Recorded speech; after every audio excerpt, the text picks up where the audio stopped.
Yo, yo, yo. What is poppin', fellas? What's going on, 2 weeks. boys? 2 weeks. It's been 2 weeks. It feels weird not doing it weekly. I don't know about you guys, but I always feel like it doesn't feel right. However, we're doing it because it's the off season.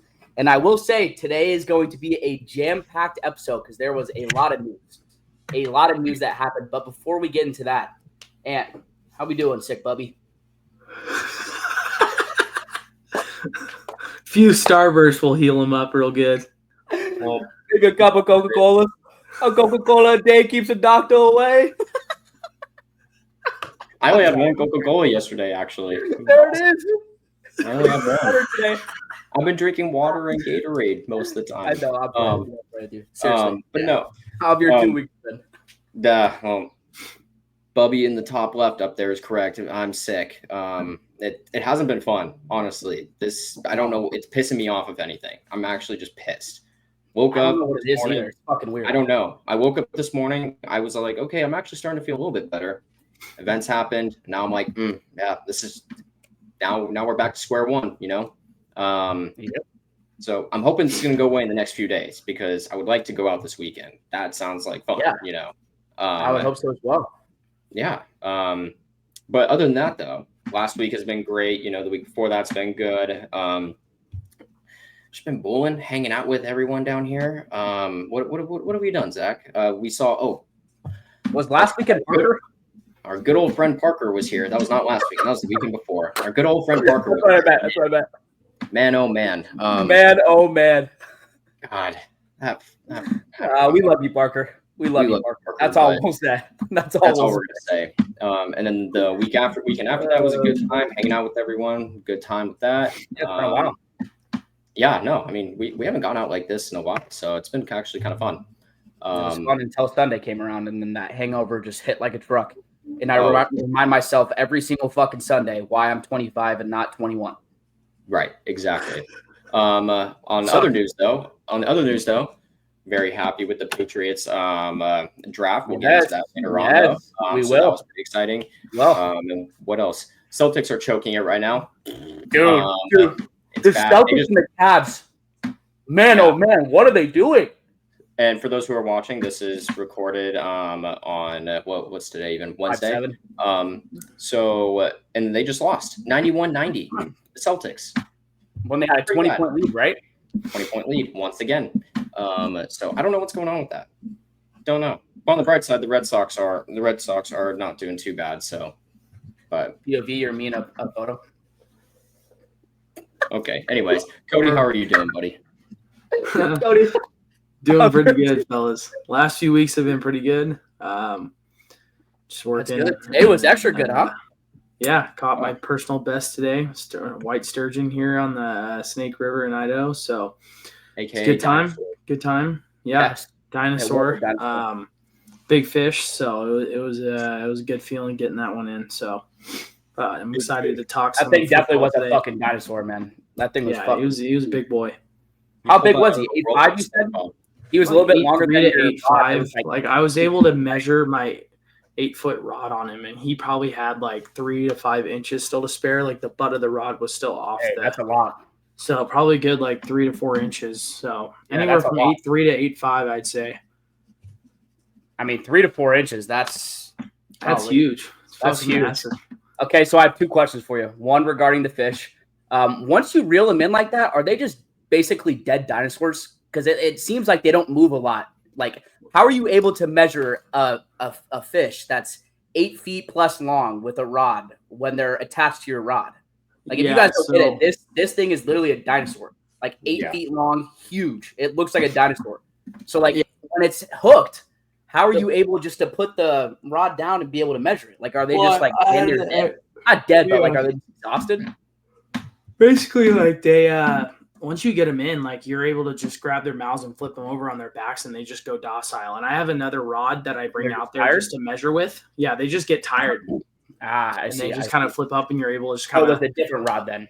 I have a different rod because when I'm solo, I can't like pull out a measuring tape because I'll never be able to get an accurate. So I have an 8-foot rod, and I just like pulled him up a little bit and was able to have the rod outstretched, and he still had some room to go.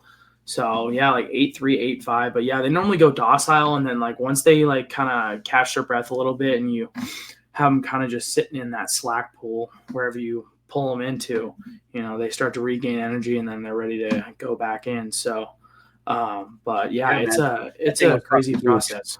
So it was a good time though. Always chasing a bigger one. If you guys have not, go check out Cody's fishing channel, Whisker Fishing 208. He's got a plug right next to him. So TikTok, Instagram, YouTube, some fucking monsters, man. Some dinosaurs. Yeah. Yes, Anthony. Yes, please do.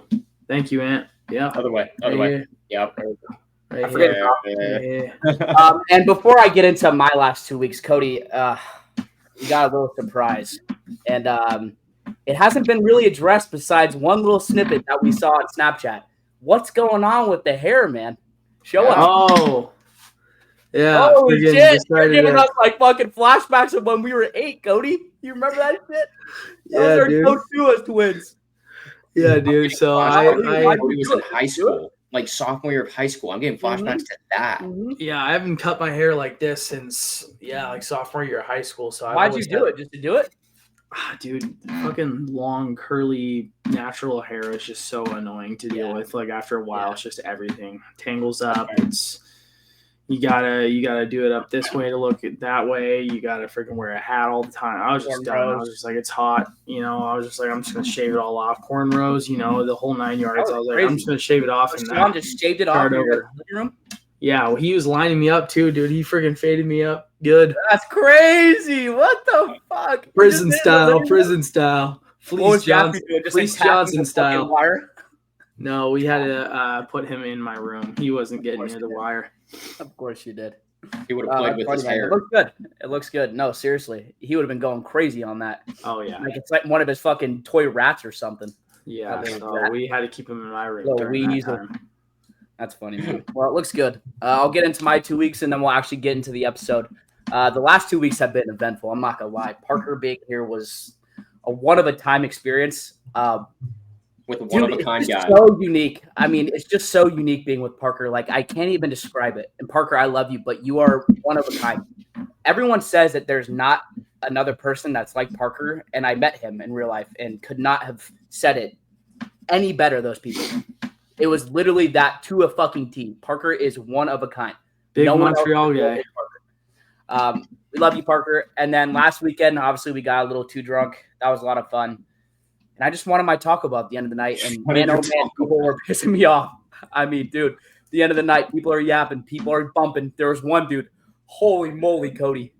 I'm like, what is this guy doing? He's falling into us. He's leaning on us because he's so drunk. And I look at Anthony. I'm like, Anthony, if someone doesn't get this fuck off me, I'm going to actually push him. I was digging my shoulder and my elbow into him the entire I turn around and it's like this. This is the dude's body. He's just like this, pushing into him. Like, what is going on? He's boxing him out like he's Draymond Green. And then Ant let go. I'm like, Ant, let go. And he just damn near falls. I'm like, dude, I just want to go get my Taco Bell. And then we got our Taco Bell and I went straight to bed. Sunday was rough. Dude, the hangovers are bad, man. It's 20. Yeah, it's getting rough, dude. 25-year-old, it is tough. It goes into Monday. Yeah. I mean, besides that, though, it's been good working out with Ant. Obviously, that's been really fun, but he's been a little sicky, so I've been working out solo dolo. Work has been good but stressful, and I'm honestly just ready to talk some ball. I will say we have a couple of weddings coming up, so I'm really fucking excited about that.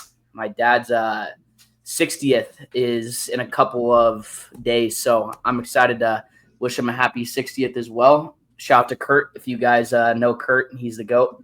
But other than that, I think I'm ready to get in. We got a lot to talk about, so let's jump in here. Green 18, red 48. Settle down. Wide 80, set hut. We suck. We suck. Get rid of Belichick. Get rid of Mac Jones. Get rid of our entire receiving core. You guys are 2-8. That's what I thought. 2-7, 2-8. It doesn't matter. We still suck. So Seahawks played the Ravens. Final score was 28-25. Geno Smith, 5 touchdowns, no interceptions. Anyway, not really much to write home about that game. Just right. This is I don't think Jared Goff is a top 5 quarterback in the NFC. Wait, are you putting Justin Herbert over Jared Goff? Yes. Yes. It was like an interview for like a new podcast company. Called Brazzers. I mean, you could see I'm literally in the headquarters right now, dude. Oh man, we miss you much. Back when I would wear my Boston Bruins stuff, because guess what? At this time, we'd be in the playoffs, and guess what? We're not. And you know what's even worse? The Leafs are beating the Panthers. And your pedo glasses. They might actually get through it, and Boston might choke. Dude, the one time that I'm rooting for the Panthers because they're playing the fucking Maple Leafs, and the Leafs are actually beating them, and it's 2-0 now in the series, I'm losing my mind right now. The Panthers, man, they're not the same team. I will say, Anthony, I like your duo, though. You have two different sports, same city. I'm doing the same thing. R.I.P. Steph. This is one of my favorite jerseys, but R.I.P. him. Yeah, I'm doing the same thing. JM Thomas Forest Products. Yeah, that and your sturgeon hands. Champion. Yeah, I still got dirt under my fingernails. God. Jesus, man. Use some Dove or something. Get Gatsby's nails and scratch that shit out, weirdo. God. Just playing. All right. Anyways, the Warriors have been playing too. That was one thing that I did not mention. Shout out the Warriors. They have been a joy to watch. But that is not something we're going to talk about. We're going to get into sports. And before we do, I also do want to say, I don't know if it's been me yelling, but my throat's a bit sore. So if I'm coughing, I apologize. Anthony, if you're getting me sick, I'm slapping you once we're done with this. But we're moving on. Sorry. Yeah, let's beat up Anthony. I just play. All right, fellas. Offseason talk / news. This is the first time where I've actually had to scroll to see the whole list in the offseason because we have a lot. And Cody, get ready. This episode's going to be a lot of Niners. The first piece of news that we have is George Kittle got extended. A 4-year, $76.4 million extension, making him the highest paid tight end in the NFL. And I quote, after he got signed, he said, "I'm glad that we are not having a super drama-filled offseason." You guys remember the first time that he signed his big contract, there was a lot that went on with that. That was the start of it, and we've seen it every year since. Again, we do have a little bit of drama with Brock, and we'll get into that, but George Kittle's the GOAT. He deserves this. I mean, I don't know if we need to continue talking about this. I think we all agree. Yeah, George Kittle deserves George Kittle. He's a Niner, true and true, and he deserves that extension and that money, man. I've always enjoyed watching him, so good luck to him on this upcoming season too with the Niners and stuff, and hopefully we do good. Stay healthy, man. Stay healthy. Yeah. Oh, well deserved, honestly. George Kittle, in my opinion, is the best tight end in the league right now. I mean, sorry to all the Kelsey lovers out there. Kelsey's not better than George Kittle. It was tough watching. It was tough. I mean, last season. Now, if we're talking 4 years ago, maybe 3 years ago, even yes, I would say Kelsey. Last 2 years have been rough. But last 2 years we've seen it. You know, he's kind of fallen off, and plus his age is honestly really. I think it's the age, man. He's like what 37. Yeah, 36. And it's no disrespect to Travis Kelce at all in that sense, right? But like age is just creeping up to him right now. George Kittle, like he's 36. I can actually look at it right now. But yeah, I mean, like just age starts 35. Up to you. Yeah, I mean, like we saw him. But I will say, last year, actually 2 years ago, I will say this: in the playoffs, he was the normal Travis Kelce. Last year, he was not, and that's why I think he's straight up declining. Like he looked bad last year. Honestly, I would. Noah Gray looked better than him the whole season. They should have played Noah Gray more. I mean, he looked like a beast. But it was rough watching him in the Super Bowl against the Eagles. It was. He looked getting locked up. He's getting locked up. He was getting frustrated. It didn't seem like he was really old. Contributing. He looked old on the field. So he couldn't break the zones that he typically could. He doesn't have the same little twitch that he has. Yeah. Travis Kelce. Hey, actually, I'm glad. Fuck the Chiefs. I don't want to see that shit anymore. So we'll get moving on to another 49ers news story. And again, this kind of correlates with what George said. And hopefully this is a good sign because he had said this after he got signed, which was, I believe, at the end of last week. But I'm going to go back to it. He said, "I'm glad that we did not, or that we are not having a super drama-filled offseason." And so this has to be a good sign with Brock Purdy, right? I mean, is Brock Purdy going to get his contract done with the Niners soon? That's the question. There's a lot of speculation of where he's going to sign it with. And Ian Rappaport actually just dropped, I believe this was a couple of days ago, May 7th. So this was today, actually. I apologize. He said that he would be shocked if they didn't get it done soon. And he said, and I quote, and I can't find the quote because it's not loading. There we go. I've got the sense that it'll get done soon, but it does at least seem like, I've not gotten the sense that it'll get done soon, but it does at least seem like it's going in the right direction. Kittle's deal was sort of a little bit quicker. They got the Fred Warner deal. Quarterback deals usually take longer. We'll see if they get that good landing spot somewhere in the 50s to get Brock Purdy locked in long term. Is he going to sign right before training camp? And then if he doesn't, it's like he'll hold it in a lot of times. It's sort of training camp deadline. That's kind of the next thing. And then Pat McAfee with, again, Rappaport. I guess I had read this wrong. I haven't gotten the sense that a Brock Purdy deal will be getting done soon. It seems like things are positive and it's heading in the right direction. So when I initially wrote that, I thought that was opposite, and that's why I brought this up. So maybe there isn't drama, obviously, because they're thinking that things are going to get done before training camp. But it seems like they're moving in the right direction, but it's not going to get done super quick. So, fellas, I'm going to kind of teeter off my initial question of do we think he's going to get signed relatively soon and get to the topic of hand of Brock Purdy and what he deserves. Is Brock going to get signed for $50 million? And if he does he deserve that money? Anthony, we'll start with you. I don't think he should be signed for $50 million. Still going to say it. Yeah. I don't think he should. I think he should be maximum, should be 40. Max. That's max, okay, 40 in my opinion. It's wrong. It can't be 40. I see. But that's my thing though, right? I'm like, he is not, they have not won any of the big games yet. And by that, I mean Super Bowls. Have they gone there? Yes. Right. But they haven't done anything with that though. Right. And just coming off of the rookie contract and being signed and allegedly being signed to 50 million, that's ridiculous to me, at least. Right. I get there's the quarterback market. You gotta compete with that and everything. I totally understand that. In that sense, it makes sense. But looking at everything else, I'm like, I personally don't agree with the 50 million. Now, obviously, a lot of people are going to disagree with me on that, and that's totally fine. But that's just my opinion on it. Will he get signed soon, though? Absolutely. The reason for that is because the draft is now done. They're getting ready to do all these signing bonuses and everything, right? Once that's done and that's completed, yeah, Brock's going to be there, and they're going to get going on with the rest of the offseason and get ready for training camp and everything. It's going to happen relatively soon. That's my whole take on the whole thing. So let me give you just an overview of where you're saying Brock deserves his money. If you're saying that he's at 40, you say that he's tied with Matthew Stafford and Myles Garrett for the highest paid player in the league at roughly 25. Yep. I mean, Geno Smith and Derek Carr are getting paid $37.5 million a year. So you're saying he's barely better than him. Oh, man. And this is the issue. Because I think that Brock is better talent-wise than him. But if you look at these guys, here are the top 10 guys. Dak Prescott, $60 million. Not worth it.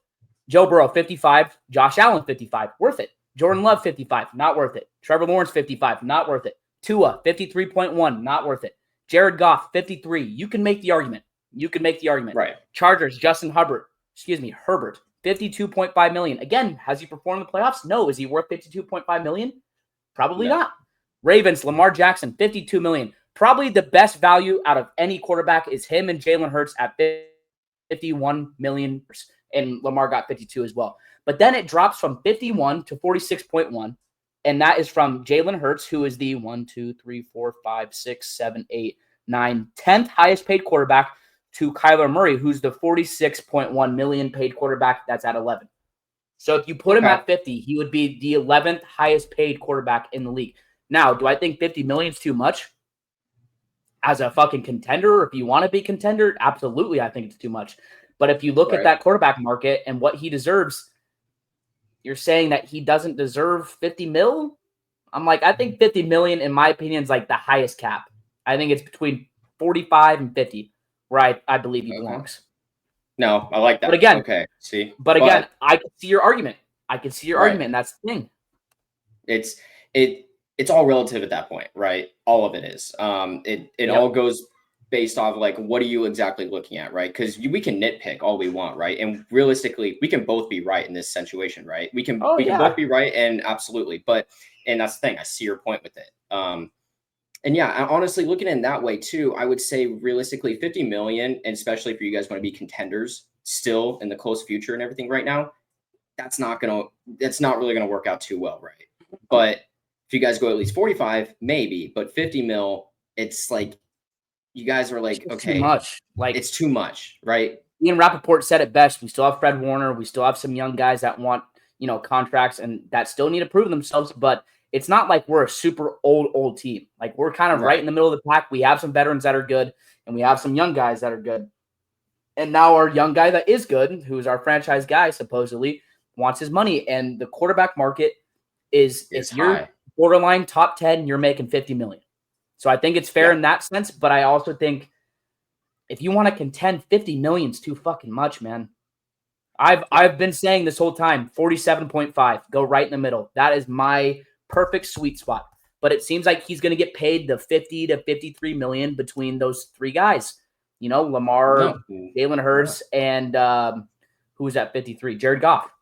Yeah. And again, do I think he's worse than Jared Goff? Me personally, no, I don't. I think Brock Purdy's better than Jared Goff, but I don't know if he should be getting paid 53 million.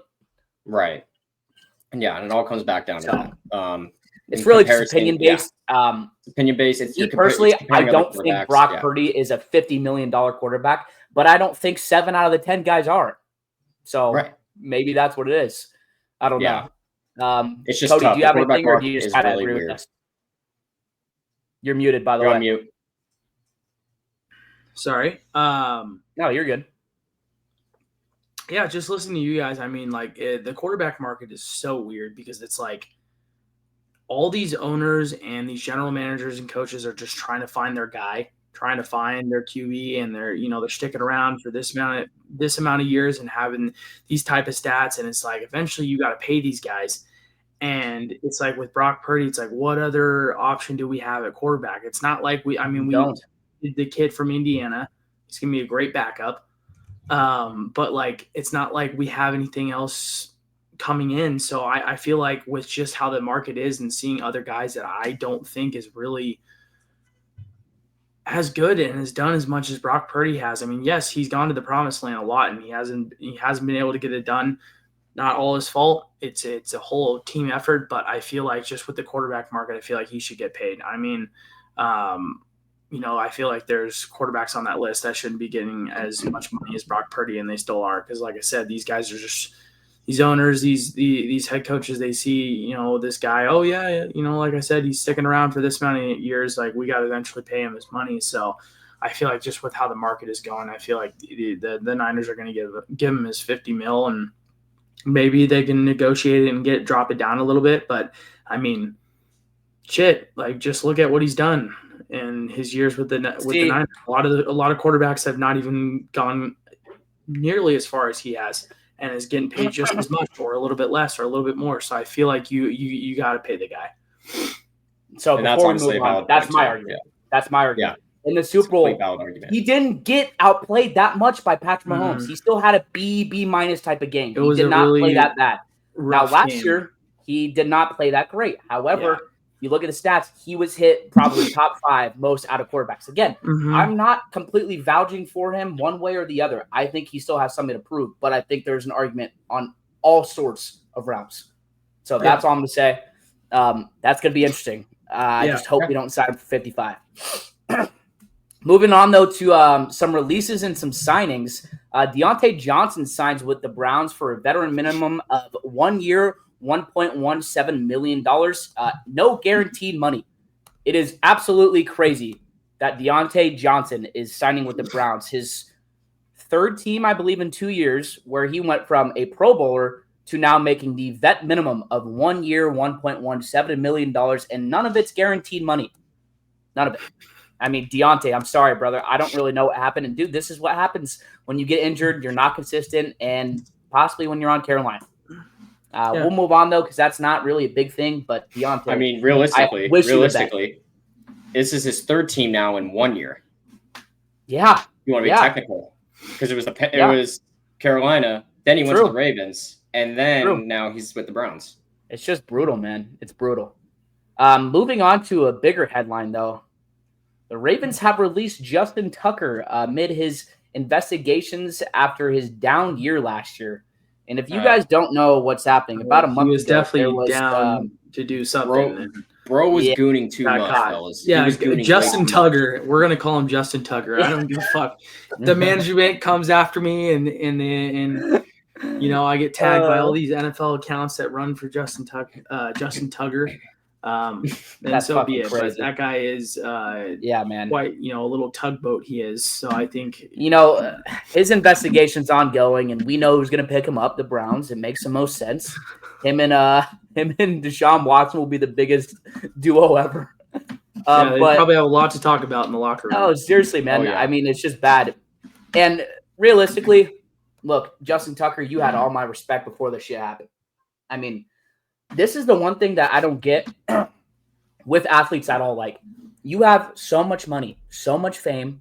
You're not a bad-looking dude. What are you doing? Why are you getting into these investigations where you're having certain charges be charged against you because you did things? And it's not like just one person. It's not like just two people. It's not like a situation where we've seen, like Sean Oakman, where the girl fucking pleaded that he sexually assaulted her, and then it came back that he was innocent, and it ruined his career. No, this is like a Deshaun Watson where there's multiple, 7 to 10 counts of whatever happened with him and these women. So it's just bad. And look, last year, Justin Tucker did not look like the same Justin Tucker. And I'm the first to admit it. I think Justin Tucker is a top 2 kicker of all time. He's one of my GOATs. However, you lost all respect. All respect was lost after everything that happened with that. And for me, I just don't like the dude anymore. I used to love Justin Tucker, and I'm not a Ravens fan. We'll get to this. That'll be probably one of the games that we'll cry about once we do this blind ranking. But Justin Tucker, he used to have all my respect. I've lost all of it. I've lost all my respect for Justin Tucker, and honestly, I do hope that he gets picked up and he can prove some people wrong, and let's hope that all 14 investigations on him are incorrect, but it's not good. It's not good, man. Not at all. You know what is good? You know what is good for the NFL and for the Cowboys? They finally fucking did something, guys. They finally did it. In 2 fucking off seasons, the Cowboys have not done shit. And guess what they did? Traded for George Pickens, NFL young boy. Man, oh man.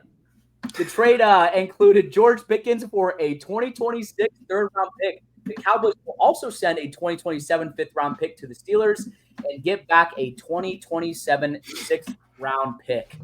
Tell us, what do we think? I want to start off with this right now, and I'm going to be fully honest. I like this trade that happened. I do too. This is a really good trade for the Cowboys. Like, Cowboys, Jerry was on some CTE type shit, and he brought in Jones. George Pickens. Nah, he smoked a fucking blunt and said, "Hey, get NFL young boy. We need him exactly. with CD. We need him." You know what? I like it. I like this a lot, especially for what they pair very well too. Very that, well. You have CD and George Pickens, but on top of that, just the trade in general, right? Look at this, right? They're getting George Pickens, and they're getting George Pickens, and they're trading a 2026 third-round pick, and the Cowboys are sitting over a 2027 fifth round, and they're getting a 2027 sixth round. Honestly, I don't mind this. This is it's basically a third rounder. It's basically a third rounder for a top 20 wide receiver. Yeah, I like this. Or borderline top 20. I think it's good. I don't know what the Steelers are really thinking. I get that, it's CTE George Pickens, right? He is a little bit of drama, right? For sure. But, well, that, and you just grab the same wide receiver that has potentially been better and has shown that he can be more consistent and better than George Pickens.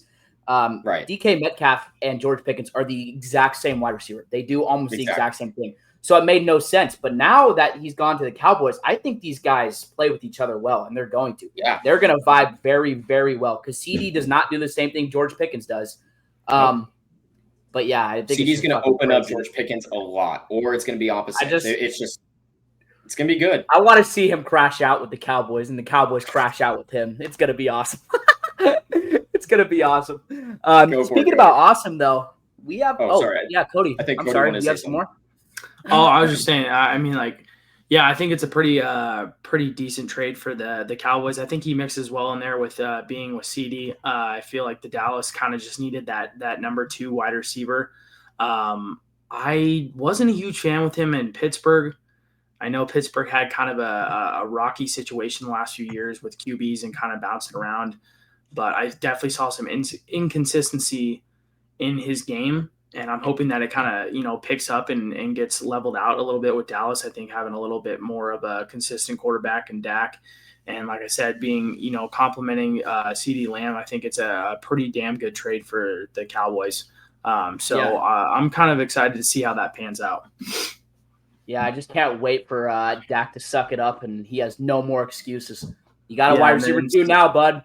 And then still loses the wild card game. You got a wide receiver 2 now, and you're still going to play like shit. And somehow there's going to be an excuse of George Pickens is a crash out. He dropped a ball. No, you threw it out of bounds, or you probably threw an interception. That's realistically what happened.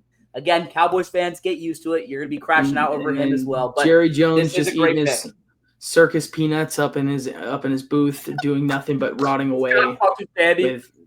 Just circus peanuts and some freaking Rolos. That little greasy old geriatric fuck just sitting up there in his loft. I can't stand that motherfucker. I can't stand him. I really can't. I feel bad for Cowboys fans having. Before we move on, are they a top 5 duo? Just answer it quickly. Top 5 wide receiver duo? I don't know. I would say no. Weird. That's actually a pretty decent. Gotta be close, right? That might be. It would be close. That might be like 5 or 6. Like they might be in there. He might be sneak. I got to see him though. I got to see how that duo. We got to see them play together, but we need to get a list up in our face to see like who are the best duos. And while you pull that up, I'll go through a couple of other ones that are going to be relatively quick. Jason Pierre-Paul is seeking a comeback. I guess he posted on his social media a picture of him shirtless, and he looks pretty shredded. And the caption was something along the lines of, "I've got abs. I haven't had abs since my rookie year, so that's how hard of work I'm putting in." Maybe that wasn't his caption, but that's what was said in this article. Look, he's 36 years old. He's claiming he's moving like he's 24. He's 270 pounds. He hasn't been in the NFL for a while. I just don't see it happening. I don't know. It's kind of I don't really know. So I think that was to the reporter, but he posted on Instagram, "Dedication and effort speaks for me. It's a genuine commitment that can't be pretended." He didn't say be, but he said that can't pretended when it comes to this. I'm him. So seems like he's trying to lock in. I don't think he's going to get signed, and this kind of just seems for popularity. I do have the top 10, by the way, real quick, or some of the duos real quick. Just going back to this real quick. Okay, so just going to list some off here and tell me if you think this is going to be better, all right? Jamar Chase and T. Higgins, yes or no? Nope. Better. Is it what am I trying to say? Is CD and George Pickens better than these guys? Okay. So Jamar Chase and T. Higgins. Nope. Okay. Justin Jefferson and Jordan Addison. Ooh, shit. That's I'm going to say no right now until I see him play, but that's close. They're like very even. That's a toss-up. Okay. A.J. Brown and Devontae Smith. Absolutely not. Tyreek Hill and Jalen Waddle. Nope. No, I wouldn't. But they're close, but I still don't think so. No. Okay. Puka Nacua and Devontae Adams. No. Amon-Ra St. Brown and Jameson Williams. I think that's where we start having the conversation. I think that they're better than those two. And maybe just because I just don't believe in Williams, but I think those two guys overall are better. Okay. And then I'll go 2 more. Mike Evans and Chris Godwin. They're better than them. Yeah. But I will say if this was 2 years ago, I would not have taken that, but I think they're better than them. Okay. And we'll actually go 2 more from here on now. Terry McLaurin and Deebo Samuel. I lean towards CD because I think CD is better than Terry, but I also think that that's going to be very close. I mean, we don't know how Deebo is going to play in that system. We don't know how George Pickens is going to play in that system, so that's pretty close. Right. And then the last one. JSN and Cooper Kupp. No. Okay. No. George Pickens is better. Yes. I'm sorry. Yes. George Pickens is George Pickens and CD is better than that deal. Oh, that's what I thought you were saying. Like, no, I think it could be close. Is better. Yeah. So yeah. So from what I'm getting at right now, just from like that, 7. it sounds like you guys have them roughly around 7 to 8, or like somewhere in the range of 8, 7, and 6 of the for. Look, the I hate the Cowboys. That was a good move. All right. Speaking about not the greatest moves for Gabe Davis, he was released by the Jags, and the Bills signed Elijah Moore. Both kind of 2 interesting moves. Don't really think it affects both those teams too much, but thought I would keep it in here because, the news was a bit lengthy, and there were some fun things to talk about. Now, this is a good one. The Vikings extended Andrew Van Ginkel to a 1-year, $23 million deal. If you watched Andrew last year, he was a top 10. Actually, at one point, I think he was in the Defensive Player of the Year award conversation. He was a top 10 defensive player in the NFC. I mean, borderline top 10 in the whole NFL. He is a fucking beast. That is a hell of a signing.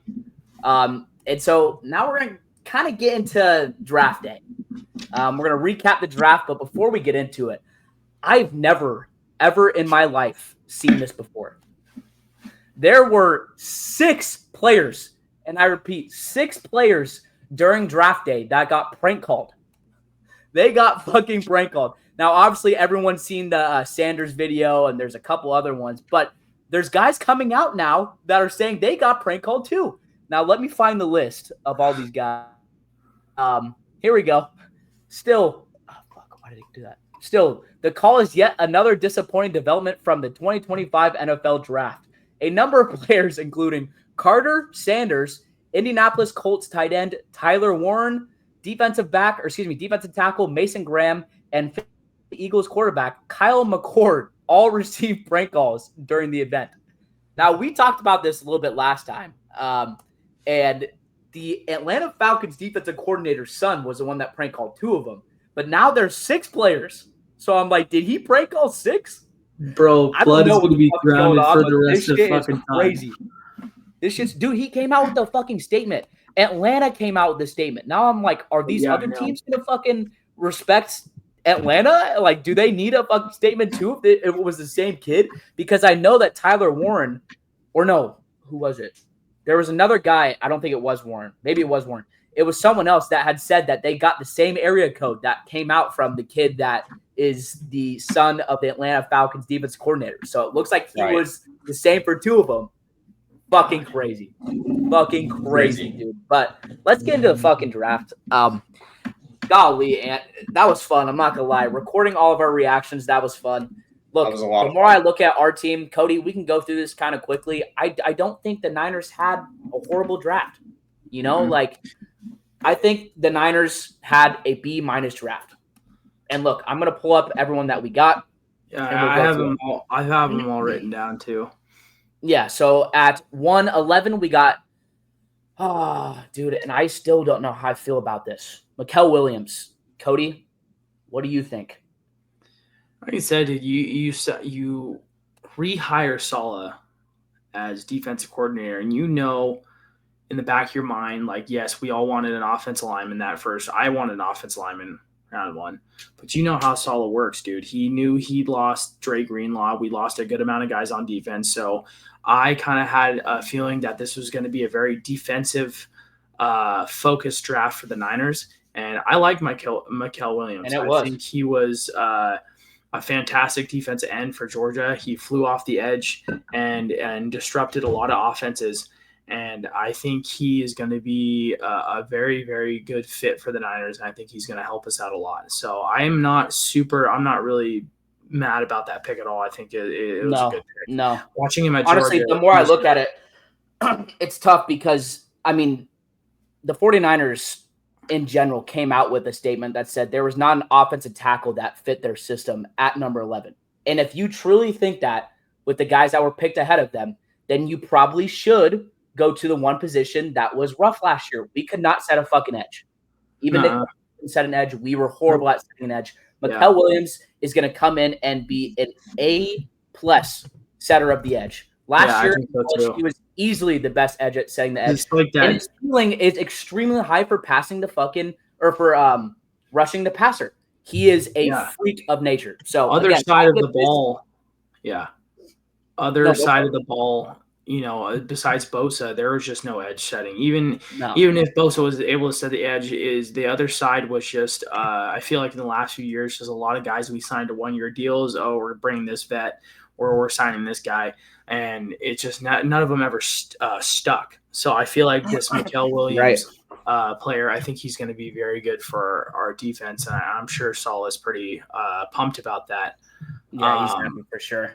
But yeah, I mean, we can go down the list, and then you and I can give like our favorites, some that we thought was overrated. Yeah. So, in the second round, we got Alfred Collins, defensive lineman from Texas. In the third round, we got Nick Martin, who's a linebacker from Oklahoma State. Upton Stout was our next guy in the fourth. Excuse me. He's a cornerback from Western Kentucky. And then I'll just go down the list. At this point, it's going to be 4, 5, and 6. So CJ West was a defensive tackle from Indiana. We got at 113. Jordan Watkins is a wide receiver from Mississippi. We got him at 138. Jordan James, who I fucking love. This is a great pick at 147. Mm-hmm. He's a running back from Oregon. Running back. He's going to be a beast. He's going to be a beast. I remember watching him a little bit when we went to the game. He was their running back core was good, and he was a good running back for them. Yep. Marquise Seigel, he's a safety from Kansas State. Mm-hmm. I'm sorry. I started talking again when you were. I'm not looking at you, so I can't tell. You're good. You were just thinking. No, you're good. For sure. Yeah, he was a beast, though. We'll talk about him because that's one of my favorites. But 160, Marquise Seigel, he's a safety for Kansas State. 227, we got your guy, Cody, Curtis Rourke. He's a quarterback from Indiana.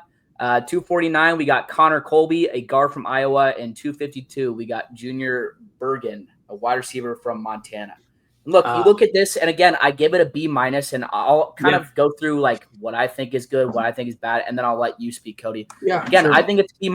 Truly, I think it's a B-. I don't think it was less than average, and you definitely got better after the draft, which I think is awesome.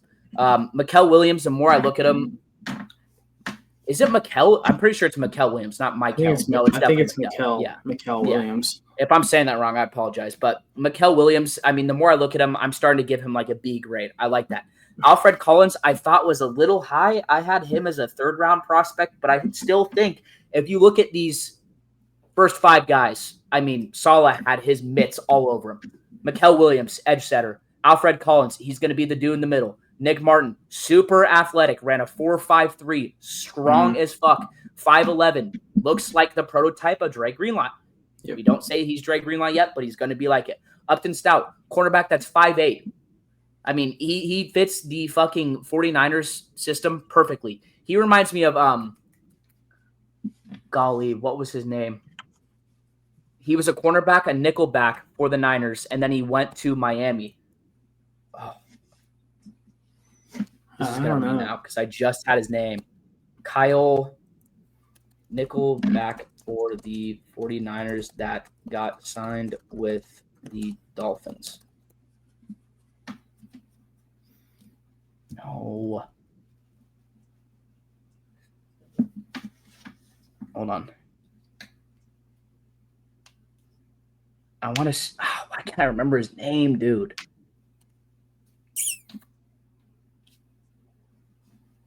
It wasn't Kyle Williams. What was his name? K'Wan Williams. Yes, K'Wan Williams. Thank God. I mean, he reminds me exactly of K'Wan Williams. And then we got CJ West, another defensive tackle who I love. My 3 favorite, I think, were Mikael Williams, CJ West, and Jordan James. Those are my guys. I love Jordan James, dude. I think he's going to come in and be a fucking freak. And again, I don't think he's going to start, but I think he's going to be a great running back in that system. And I think CJ West is just that guy. He's going to stop the fucking run. He's huge. A couple of them that I didn't necessarily like. I thought Alfred Collins was a little bit early. I still like him. Curtis Rourke, it's like, okay, he's a quarterback, whatever. And then I just don't like that we didn't pick an offensive tackle. Mm-hmm. That's my thoughts with it. I would give it a C-. And, Cody, you could say whatever you want now. I would probably give it a low B grade, maybe a C+ in there. I do like the Mikael Williams pick at edge. I think we need a lot of help there. Alfred Collins, D tackle, number 95 for Texas. He was a great run stopper. good hands, and has a great motor. I think it was a good pick. We could have probably waited on him a little bit longer, but I understand the vision. Nick Martin was a guy that I kind of found out about a few weeks ago. Looking at the linebackers in the draft, he's definitely an underrated linebacker. Has a lot of speed and versatility at that linebacker position. I think that he's going to fill well for that missing Dre Greenlaw piece. I don't know much about Upton Stout from Western Kentucky. I'm assuming he's pretty good. CJ West, I watched him a lot. He did the bench press at 5'8", and he's probably 190. He got 22 reps. He's a fucking beast, that's dude. Insane. Beast. That's a strong fucking motherfucker. Yeah, sorry, I didn't mean to interrupt, but no, that's good. crazy. CJ West, D tackle from Indiana. I love this pick. I've been watching this guy for the last few seasons at Indiana. Dude, an absolute workhorse. I think he works very, very well in our system. I think he's going to go very hand in hand with Alfred Collins. Him and Alfred, I think, are going to, cause some havoc in that interior position, which I do like. I don't know much about Jordan Watkins from Ole Miss. I'm assuming he's a decent wide receiver. Normally they always have some guys. Jordan James, another sleeper running back from Oregon. We watched him a little bit against Boise State. I love that pick. I remember him being pretty good. Do not know much about Marcus Single. I heard he was pretty decent. Curtis Rourke, I'm a big fan. I think it's a good backup QB to have. He had a great season in Indiana. I think he's reliable, and I think it's a good pick. Like I said, you have Connor Colby, the guard from Iowa. I don't know much about him. I wish we kind of went with the tackle route. And then the junior Bergen, I'm a Montana fan. For FCS football, I follow Montana, and I know all about Junior Bergen, dude. I honestly do love that pick because I think he's a great special teamer. Like I think he's gonna make our 52-man roster based on being like a kick and punt returner. He was speedy, dude. That's awesome. Speedy, super agile, kind of small, but I think he's a special team guy, and I think he's gonna definitely be an impact for our special teams. Hopefully, but cool. I'd say it's probably a C+, B-. We're not upset. It could have been better, but I think that they definitely address some weaknesses, and that's that. Yeah. Anthony, what do you think, man? I know how you think, but give it to us. I will fight and die to protect my quarterback. I love it. Fantastic. God, that was so hard. Hard. That was awesome. I loved how this draft went. So far, honestly, we're like 2 for 2 right now for our off-season drafts. Like we're doing pretty freaking good, honestly. I'm very happy with it. Love the Will Campbell pick. Travion Henderson for Ramondre's just getting older. Travion Henderson right out of Ohio State. I like Travion Henderson. He was a good running back. I don't want to interrupt you, but I did not know that you got fucking Kyle Williams at 69. That's a steal. Yeah, I know. He was the best wide receiver in the Mountain West with ease.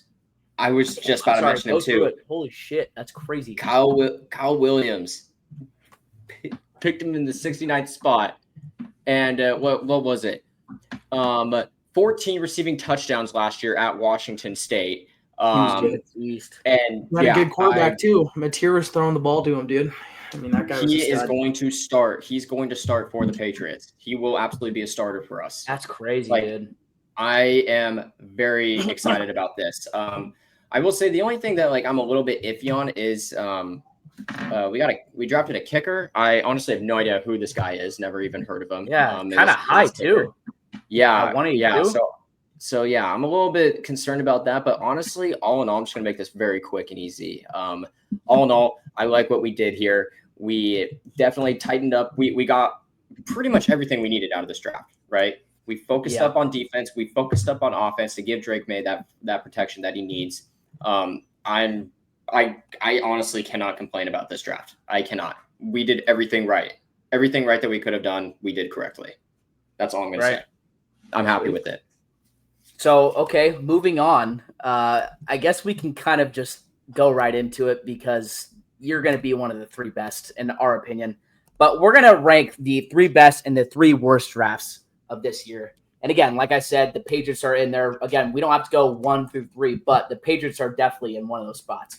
Me personally, I think the Patriots had the best draft, but I guarantee you that most people would say they're top 3. Now, who are the other two guys that we're thinking? Let's just stay in the best right now. Obviously, we don't think the Niners were the best. But what's another team that we think, just killed it out of the park? I have a thought right now. And maybe I'll just say it without you guys knowing. I think the Giants fucking killed it. I'm serious, dude. I think they fucking killed it, man. Yeah. And look, I know trading up for Jackson Dart, that's fucking crazy because it's Jackson Dart. But everything else, dude, it's like, dude, they fucking killed it. Abdul Carter might be generational. Darius Alexander, defensive lineman from Toledo, super underrated. Cam Scatabo at 105. That is a starting running back at 105. And you won't even need him. And, dude, honestly, that tandem is going to be so underrated next year. So underrated. I'm telling you, they're going to work like peanut butter and jelly. It's going to be fucking awesome watching them. I seriously think, and again, I'm talking about offense right now and running backs. I seriously think the Giants might have the best front seven in all of NFL, in all football. Mm-hmm. Dude, they're going to be fucking scary. Marcus Bowe, I don't really know much about him, offensive tackle from Purdue, but I remember seeing that name. Thomas Fadone, tight end, whatever. And then Corey Black, cornerback, Oklahoma State. But, dude, they addressed some fucking crazy things. And just picking Abdul Carter, in my opinion, at 3 was awesome. Scatabo at fucking 5 was crazy. Darius Alexander, great pick at 65. That, in my opinion, is a top 3 draft. I don't know if you guys agree with me, but that's my second team. Yeah. Do you think so? Agree. No, I agree with that, the too. Giants really freaking nailed it right on that. Cool. I'm glad that we're in agreement then. And then who's the third guy? Who's this third team that we're thinking? Because I just said my teams. I know that we thought the Patriots had an awesome draft. The Giants, we just kind of came up with consensus. Carolina's my third. 3. But see, I was looking at Carolina, or honestly, I was looking at the Eagles as well. The Eagles is up there. Seattle didn't have a bad draft either. Seattle didn't have a bad draft either. But dude, I thought Seattle was good too. To be honest with you, I thought it was between Seattle and Carolina. I think the Eagles had a good draft, but there's something telling me, man, they're just picking some guys that are a little ballsy. And maybe the Eagles get away with this. But Jahad Campbell, great linebacker, 31 might be a bit too high. Now, I will say, Andrew, I'm going to say this wrong, Makuba, I know that this guy's fucking crazy. He's a beast. 64, great pick. The rest of them, I'm like, I just don't know. I don't know, man. Pick a cornerback at wasn't bad. Yeah. He had a good career at Syracuse, played at Ohio, and then they picked that D tackle from fucking Nebraska, I believe. And his name was Ty Robinson. He's very underrated. He's I think he's very good. He's gonna be a good D tackle for them. But like Mac McWilliams, Central Florida. Again, I'm not shitting on the dude, but that's like early 4th. Like I just don't know about that, man. I don't know. And so I think they had a great draft. I think Seattle had a great draft. But if we're on agreement, so I was going to say, if we're on agreements, though, seriously, Carolina was my second option. I mean, I will fully agree with Carolina being in the top 3. I honestly agree with that. I think their draft is phenomenal. You get the best wide receiver in the draft at Tedero McMillan. Again, at 8, or McMillan, excuse me, at 8, I get it. Nick Scorton is a fucking animal. He is a freak of nature. Princely, I'm not even going to try to say that name. I know that he's really good too. Trevor Etienne comes from a running back family. Don't blame that one. Lathan Ransom at 122 is fucking freakish. That dude has the upside of a Pro Bowl safety. Like this draft, Jimmy Horn at fucking 208, dude. Like we saw what he did with Colorado. That is a steal. That's a steal. Cam Jackson, defensive lineman, Florida. I mean, dude, they fucking knocked out the park. I'm sorry. They fucking killed it. They killed it. So I think those are our 3. And we can all agree right now. There's one team blaringly in front of us, and that's the Cincinnati Bengals. I mean, what in the fuck are we doing? We get that your defense is not that good. Golly, you took some fucking ballsy picks. Dude, the only one that I think he's a freak. Yeah. Go for it, buddy. I'm sorry. No, I mean, the only person on this list I think is worth it is Shamar Stewart. Dude, he's a freak of nature, but even at 17, guy, he was really good. The rest of them, I don't know what's going on here. I don't know. Shamar Stewart had the greatest the greatest combine since Myles Garrett. He is a freak of nature. However, he had 2 sacks in the SEC his whole year. 2. He didn't produce in the SEC. When you don't produce in the SEC, you typically don't produce in the NFL. And he is a freak athlete, so maybe they can actually, groom him into being a good one. But man, oh man, the rest of these guys, holy guacamole. I mean, they picked a running back. That's the only running back. That's the only offensive player that they picked. I mean, your offense wasn't top 10 last year. So I don't know. Yeah. That I think is a consensus number 1. We all kind of agreed on that beforehand. Can we talk about Cody, the Vikings for how little picks they have? Please go through it. The Vikings, right? Dude, the Vikings is bad, dude. I mean, and here's the thing, right? And here's the thing. I mean, it says it right here, right? The Vikings relied on picks in this draft after doing some wheeling and dealing last year to move up for edge rusher Dallas Turner, a move that cost them the 2025 third and 4th round picks. Dude. So they didn't have a lot. Dallas Turner hasn't been great. Exactly, right? Donovan Jackson, I love that pick. Ohio State. The rest of these guys is like, what the fuck? Kobe King, the linebacker from Penn State. I remember watching him against Boise State. He's pretty underrated. But other than that, I don't really know what they're doing. I agree. I think that's a top 3 worst draft, and realistically, it's partly because you have no one. Yeah, exactly. Not no one. Either did they get better? I think they stayed the same. If I'm going to be honest, exactly. Like Ty Felton, you're not going to play in a fucking stacked wide receiver room in Minnesota. I'm sorry. Like that's just a waste of me. I'm sorry. Right. Yeah, this is bad. The third worst I would probably say is either Los Angeles or Baltimore, or even the Falcons. Honestly. I agree with Baltimore, man. I just don't like it. I like Baltimore. Emory Jones, tackle from LSU. He's pretty good. He wasn't bad. I remember watching him. He was decent, but he's a prospect. He better develop. Other than that, I don't really know what's going on. And kind of the same feeling I get with the Chargers. I mean, Marion Hampton, great running back from North Carolina. But the rest of these guys, I'm just like, I don't really know much about them. Well, I know Trey Harris, wide receiver from Ole Miss, wasn't bad. But I will say, boys, the one good thing about this Ravens draft that they did, Tyler Loop has now replaced Mr. What was the name again, Cody? What was the name? Justin Tugger. Justin Tugger. Right. Yeah. Tugger. Yeah, honestly, I think it's Baltimore. We got Mr. Loop taking over Tugger. I think Malachi Starks is a freak. That is one of the most underrated draft picks at 27. Mike Green has some off the field, and again, he had a sexual assault case, so maybe the Ravens are just the new Browns. Sorry. The rest of these guys, though, I love Teddy Buchanan. That's a fucking pick. But the rest of them, just you can off the tackle from Alabama A&M at 141, cornerback from Western Michigan. Then you draft a kicker. It didn't make sense. I think those are the 3 worst. Again, I don't like the Chargers either, so we can, kind of replace those guys. But those are the best and the worst. That kind of recaps the draft, and now we get into the greatest time of these segments in these episodes. The fun part. This one I am actually dreading. I am nervous because we did this last year, last week, last episode, 2 weeks ago. And give us an overview, man. I'm scared. So, for those who don't know, 2 weeks ago, last episode, did it same thing as Zach there. The fellas here, Zach and Cody, they did a top 5 blind ranking worst Patriots losses. Fumbled on one of them big time. We all know this by now. All right. But the best part is that I'm going to be doing to them now. Worst 49er losses. Top 5 blind ranking. Okay. Just give it to me. And wait, hold on. Okay, sorry. You were all blurry, and I just paused. I didn't hear it. No, I didn't know if you gave the name. No, I didn't. And this is top 5 blind ranking worst 49er losses. And the funniest part is that all of these could easily be the number 1. So, and I will say, there was an incident last week. God damn it! I keep saying last week. I'm so used to it. Last episode, there was an incident. There was the big dick Nick Foles incident. So let's not have an incident right now, Cody, and let's get this going. And all right, who is the number 1 loss, or what is the number 1 loss, or the first loss? I'm sorry.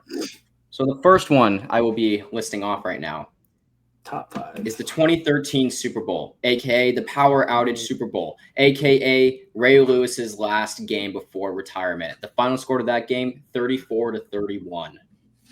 I remember that game, dude, so vividly. I thought it was so fucking funny. So let's think about this, Cody. Watching Zach melt down over your kids, dude. I literally put my fucking face in my hat with my hands. I started laughing. I started laughing, Anthony. Like I was beside myself. That was a bad loss. And while you guys are talking about this, by the way, I just really want to specify all of these really could be number one. So really, just Cody, let's think about this.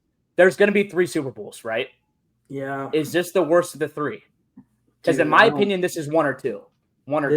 I can already think about the worst time I felt for a Super Bowl, and it wasn't that one. That one was rough. That one was bad, but we weren't adults at that time. We were kids, so it was just like, okay, yeah, we were pretty upset. But I feel like there's a different level of pain when you actually like fully what's going on as an adult fan. I would put that game at 2.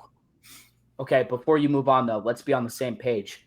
Which one was worse, their first loss to the Chiefs or the second loss to the Chiefs, in your opinion? Exactly, because I'm like they're like neck and neck.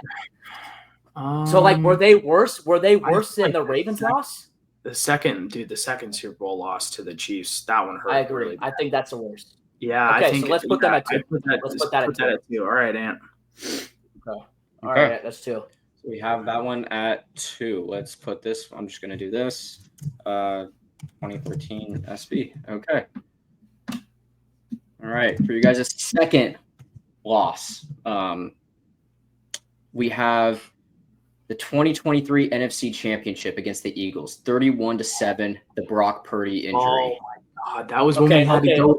Dude, we cut like 8 times on our fucking team. You remember that guy? Yeah, he played for UC San Diego. UC San Diego legend, or San Diego, one of the private San Diego schools, and that was so fucking bad. I paused, so I didn't hear any of that. But Christian McCaffrey played quarterback in that game. But I will say, because you guys had no quarterbacks. Heartbreaking. I think that team could have won the Super Bowl, but I think it's 4-2. I agree. Dude, that one's bad because we literally. It was brutal, but it wasn't that bad. That quarterback we had no control of that. Cut by the Niners twice already. Yeah.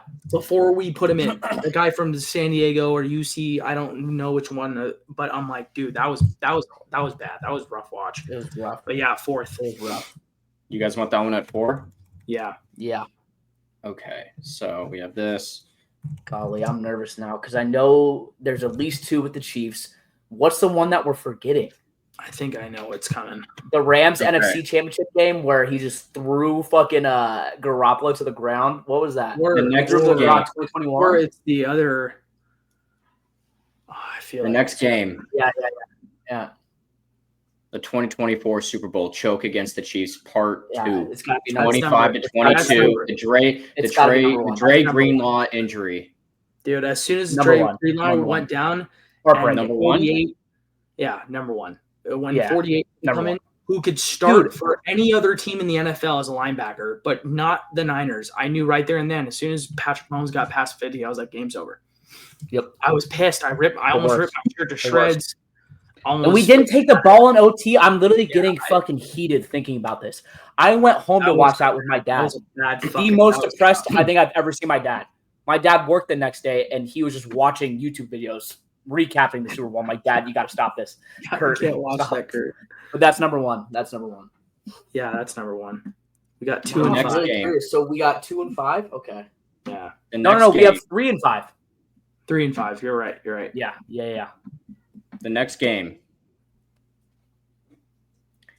is the NFC Championship in 2014 against the Seahawks, 23-17. Quote unquote, I'm the best corner in the game. Yes, I knew. No, Cody, we can't. Why? Because the next Super Bowl is coming. Or is it? Yeah. It's got to come. Yeah, it's got to come. Damn it. Yeah. It should be a 4. Yeah. We have to put it at 5. It has to be at 5, but it should be 4. But like, dude, that's tough. I totally forgot with the other NFC Championship. I totally forgot Anthony hasn't mentioned the other Super Bowl yet.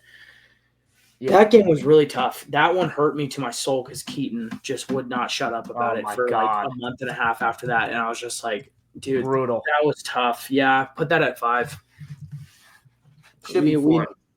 Yeah. And for your number 3 spot, you guys have the 2020 Super Bowl choke against the Chiefs, part 1, 31-20. Chiefs score 21 unanswered in the fourth quarter. So I think inevitably the 3 Super Bowls should be 1 through 3. But if I was to go back and do it and just see the list, I would switch 4 and 5. And that's it. Yeah, me honestly, too. Cody, I think we did pretty good. I think honestly, you guys did very, very good. But remember, like I said, boys, all of these, they could all easily be number 1. They're all very the 1 through 4. 1 through 4 genuinely made me feel. That was tough. That was gut wrenching, dude. I remember watching that all, like me, Zach, my dad, my mom. Everybody was watching that game. That was fucking rough. So that game and the Super Bowls, those can all be intertwined. Because realistically, I mean, that's one of the hardest moments in Seattle Seahawks history. When you try me with a sorry-ass receiver like Crabtree, that's the result you're going to get. That's the hardest line I've ever seen against any of my teams. Yeah. Sorry. Well, and then he ended up playing with us, and now he likes the Niners more than the Seattle Seahawks. So that's crazy. Yeah. But so we're going to go through it again. At number 1 for you guys' first pick. For the worst loss, you guys had the 2024 Super Bowl versus the Chiefs, part 2. For your second slot, you guys had the 2013 Super Bowl versus the Ravens, the power outage / Ray Lewis's final game before retirement. And the third spot, you guys had the 2020 Super Bowl versus the Chiefs, part 1, pretty bad one there. Number 4, you guys had the 2023 NFC Championship versus the Eagles, the Brock Purdy injury. And then you guys, for your fifth spot, you guys had the 2014 NFC Championship versus the Seahawks with the famous. I like that list. I really do. Yeah, I'm fine with it too. Flip 4 to 5 minutes, perfect. Mm-hmm. That's my opinion. Yeah. But solid. Golly, fellas, what a segment. That wraps it up, unless you guys got anything. I'm going to end this episode before my blood starts to boil even more thinking about that Super Bowl, because it started to piss me off a little bit. Think about everything that happened. I mean, dude, that one was so bad, man. It was so bad. Dude, I was watching. At least we didn't have an incident. U of A legend Nick Foles stepped on y'all. I didn't make that fucking clip. I will be making that clip soon. But yeah, that wraps it up, fellas. You guys got anything? No. Good segment, boys. Good episode, fellas. Please continue to like, comment, subscribe, and go Patriots. Yeah, that's all I gotta say. Go Niners as well. Go Niners. We'll catch you guys in 2 weeks. Peace. Peace. Peace.